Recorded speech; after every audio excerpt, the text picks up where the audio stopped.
BNP নেতাদের নিয়ে এনসিপির কয়েকজন নেতার অশোভন মন্তব্যের প্রতিবাদে রাজধানীতে বিক্ষোভ মিছিল করেছে বাংলাদেশ জাতীয়তাবাদী দল বিএনপি।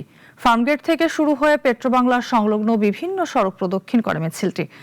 এতে বিএনপির কয়েক হাজার নেতাকর্মী অংশগ্রহণ করেন। বক্তারা এনসিপি নেতা নাসির উদ্দিন পাটোয়ারির বক্তব্যের সমালোচনা করে বলেন, ব্যক্তিগত আক্রমণ ও আপত্তিকর মন্তব্য রাজনৈতিক শিষ্টাচার ও গণতান্ত্রিক সংস্কৃতির পরিপন্থী।